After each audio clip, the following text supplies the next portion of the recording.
Cool, here we are then. So, another episode. This is conveniently come that I can talk about how to work around injuries. You've heard me bitching and moaning about my shoulder.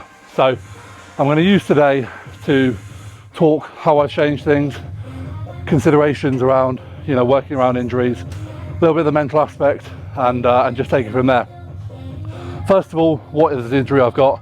So, left rotator cuff, strain, not torn.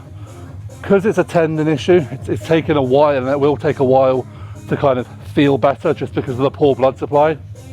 So again, the first thing I did when I got this, and how I got it incidentally, was just on an incline Smith press. Nothing went, nothing popped, nothing felt terribly off. I finished the set, it just tightened up a little bit. As many bodybuilders will know, you like to then just make sure that you fucked it, so you do a few more sets just to double check, and by that time it was painful to press. So I'm limited in any pressing where I'm in kind of external rotation, so anything overhead, anything incline, even the flat press I can feel it pinching a bit, but the flat side of things is what I can get away with most. So that's what I'm dealing with. Today's a push session. I'm going to do the same push session I did last week, which I basically found a group of exercises that I can do pretty much pain-free. When you're working with an injury, don't just completely avoid movement. Don't think you can't do anything, but appreciate that you have to be sensible. And obviously I'm a big advocate of progressive overload. That's out of the question for now. It's now all about higher volume, pain-free movements, and basically getting through the sets and sessions with a little less rest. So just maximal blood flow and manipulating things that way. So we're going to get stuck into it. I'm going to start off with a shoulder movement, a really nice single arm machine, which, if I'm honest, when I first tried that machine when it came to the gym, I hated it, thought it was bollocks. But it turns out that the resistance profile works really nicely, because I find if I'm loading kind of that portion there, I can even feel that. That's most painful. So this actually allows me to go through that single arm, plenty of blood flow, gets the shoulder joint warmed up as well, and then we'll move on to a pec isolation and some pressing within reason what I can do. So let's go for it.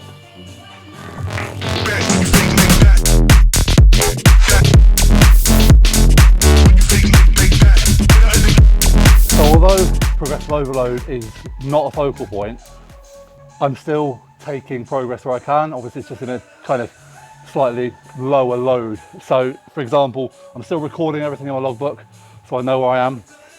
On the single arm we just did, on that top set I did 3 more reps this week. It also felt a lot better from a pain point of view, and then I did a back off set with 2 extra reps. So where you can, still take progress, but obviously on certain movements you're going to be more limited. So then we still want to focus on control, contraction, execution, just making sure that you're training the muscle as best as you can. I think that's important. Like, just because you get a niggle and get an injury, and realistically if you do this long enough you're going to pick up these things, don't just think there's no point training because I can't train the way I normally train. I can't lift heavy, I can't lift with that level of intensity. You can still, at the very least, retain all the muscle you've built by training in a slightly different, slightly lower load state. And who knows, just that change up in stimulus could result in some growth. I personally don't think it will for someone like myself, but that's it's do or do not. Do fuck all or do what you can, and you should always do what you can.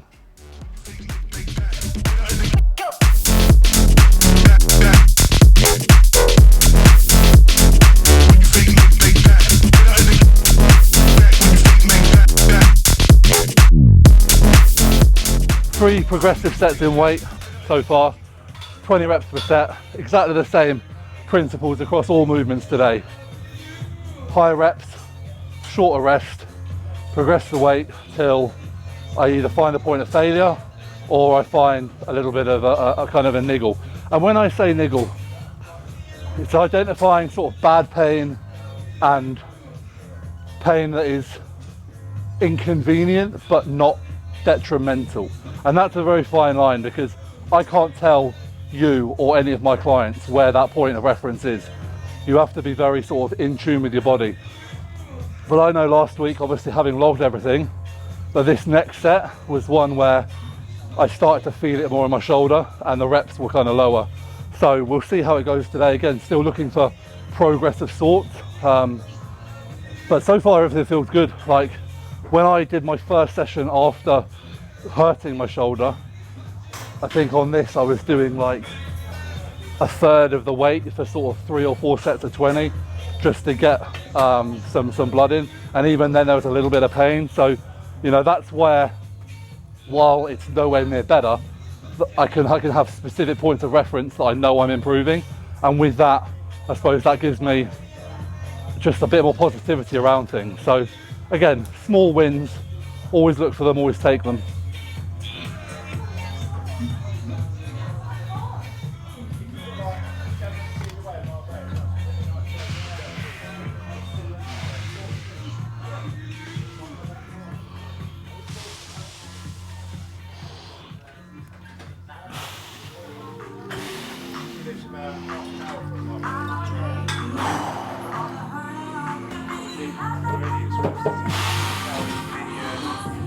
So there we had same weight as last time, but 3 extra reps. Felt really good. And again, the benefit or the point of doing higher reps in those kind of lead-in sets or just whatever is it's going to limit the amount of load you can actually lift anyway. So I'm going to hit kind of a fatigue failure point on a lot less load, less strain on the joints, but still plenty of tension on the muscle. So I'm going to do 2 sets now where I just decrease the weight, still looking for kind of maximal reps and log those as sort of progress sets.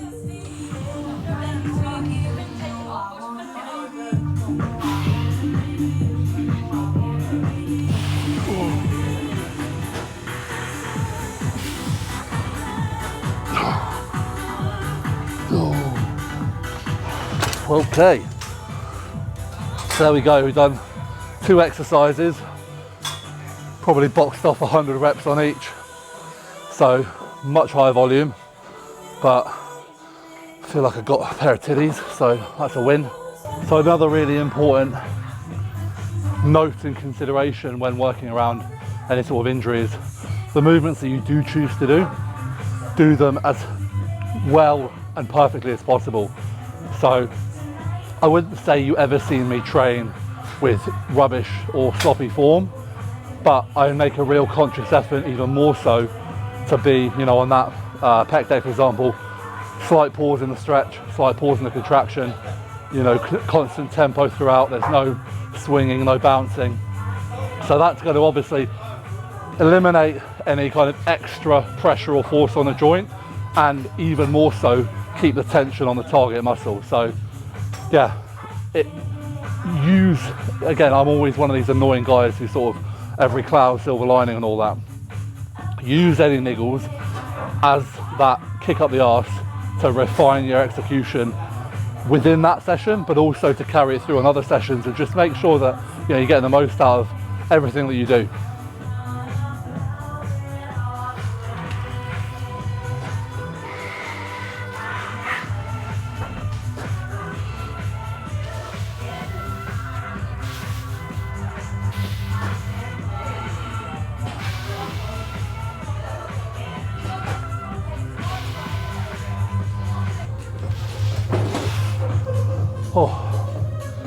So I get a little niggle, but like I said before, it's that pain scale. And on this, as long as I'm in control on that way down, so it probably looks like a very boring session to most people, and it is, but it's still a session, it's still positive progress. So yeah, as long as I'm controlling that negative, not bouncing, not losing any tension at the bottom, I can get that nice squeeze at the top. Like I said, this movement, just anything that kind of allows me to tuck my elbows a little bit more, seems to take that pain. Even doing that, I can feel it. So yeah, you know, your own body is your body. You can get people who can suggest and recommend, but you need to sort of try things, and as long as you're being safe and sensible while trying those things, you know, learn from them. And like I said before, and I've said it plenty of times throughout this, do what you can. And even if it is, you know, if I came in and all I could do was pec deck and single arm lateral, I would just milk that and do sets on sets on sets on sets. So at least I'm doing something on the muscle groups that I need to.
So that weight is pretty much 12 reps, start feeling it a little bit at the end.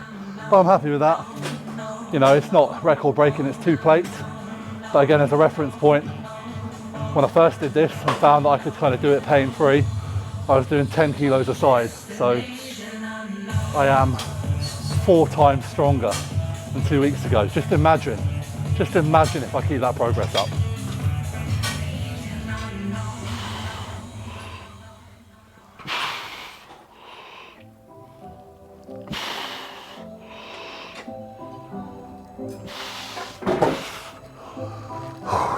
So last time on this, I only built up to this weight. So this time I'm just taking it, took the lead-in sets a little bit, like the weight jump's a little bit bigger, do 3 sets of 12, providing the last one feels okay. So again, a little bit of progress, take what we can.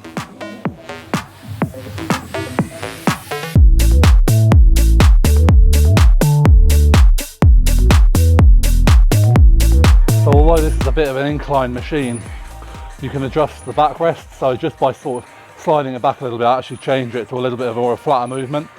Have the seat up a little bit higher, which means I can start a bit lower, keep those elbows tucked, and especially after that, like my shoulders and the joint, the blood, it's nice and warm. Like I don't get a lot of niggle at all on this. But funnily enough, just experimenting, when I did this before that, it felt like shit. So again, this is where trial and error is your best friend.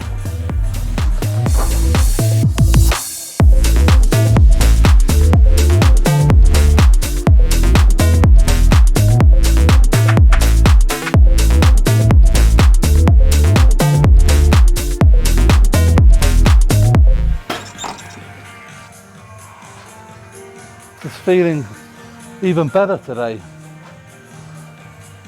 So makes me very happy. It's the simple things when you're feeling a little bit, you know, down, that you can't push as hard. There's always metrics that you can gauge, even if it's just how you feel, you know, how the injury feels, however. And you know, it's definitely improving. It will be a long time before I'm lifting, or probably even have the confidence to lift what I was. But if I keep going in this manner, we'll be gravy in no time.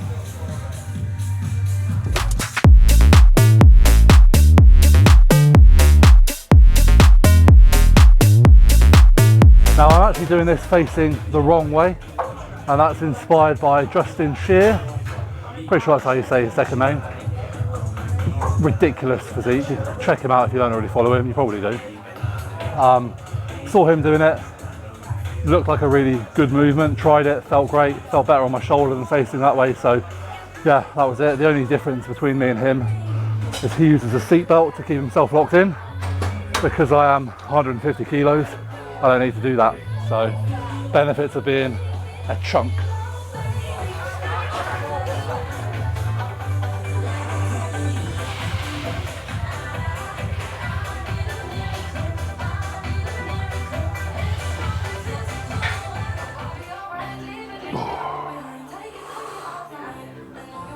See, this feels so good.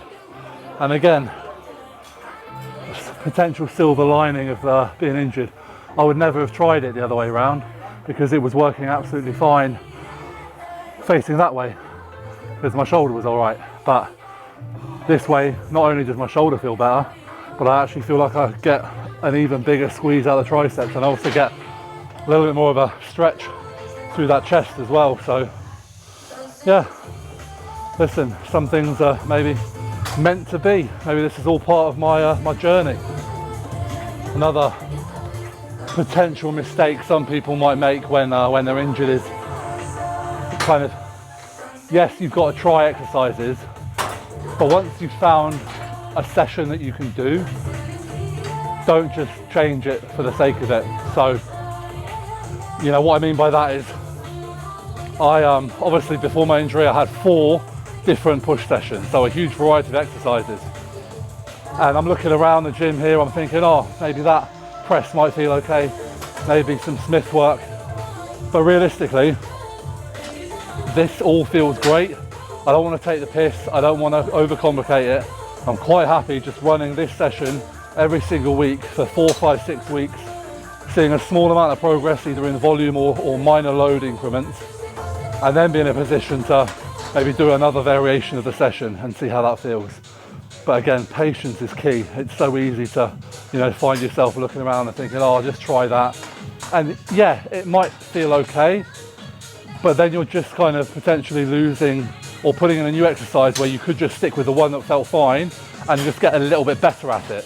So there's a time and a place for things like that, and I don't think, you know, this is the time. It's just stick to what you know, feel it out, work it hard, do what you can with it, and progress from there.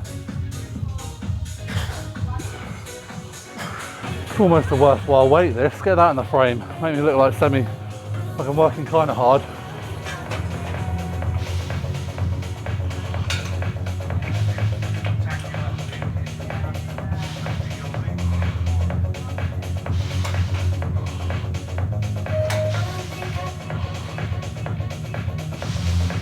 So I took that a little bit heavier this week, getting to the limit.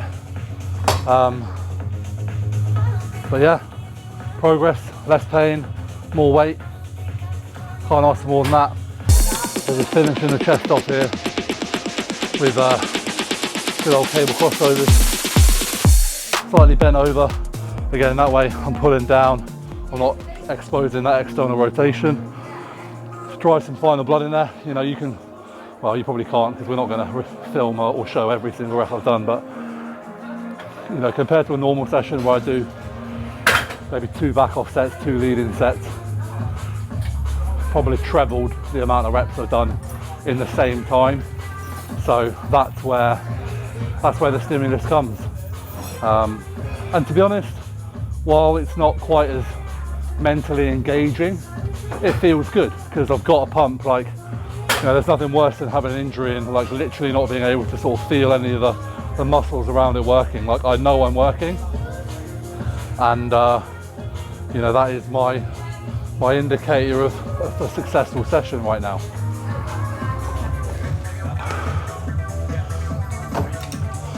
So we're doing machine lateral raise, another variation that doesn't cause me too much issue. So obviously starting the session with a lateral raise, and there on finishing the session with a lateral raise. That's all the shoulder work I do. Like, generally laterals are the main bulk of my delt work.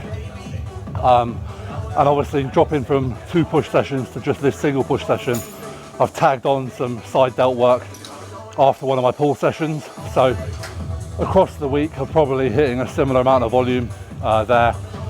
So it's just the chest frequency that has suffered with this, but I've more than made up for it in single session volume. So again, while I can't lift as heavy, that works well. Allows me to do 2 pull sessions where I can proper take it all the way, and you know, make those sessions really count alongside my leg session. So you know, we have 1 session training like a bit of a fanny, but it serves its purpose, and 3 sessions training how I like and really pushing hard.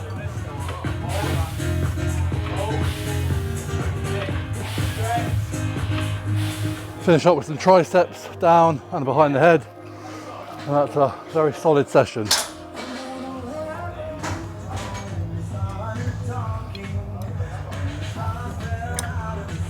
a real brain buster, this one.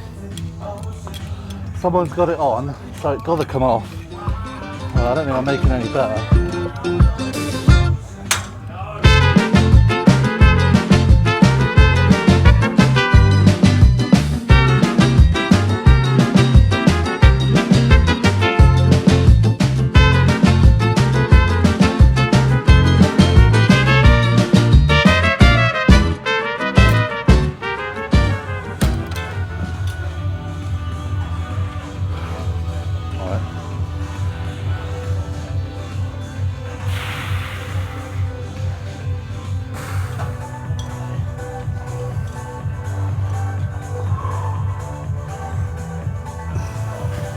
So final bit of the session, tricep work, certainly normal extensions I can do completely normally, so nothing changes there. In this overhead position, it felt fine last time, but I didn't push the load. I might a little bit more this week, but again, until I've done the first set, I'm not going to know entirely how it feels.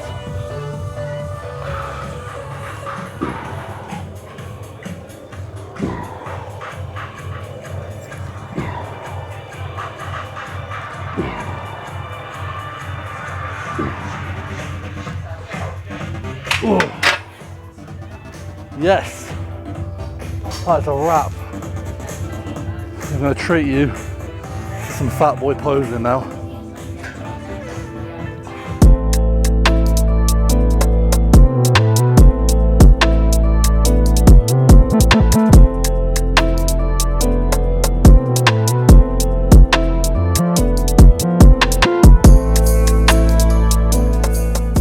Cool, so just a quick wrap up for today's session. So obviously, hopefully you guys maybe learned something around how you can navigate injuries. The biggest take home I want to put across is you can do something.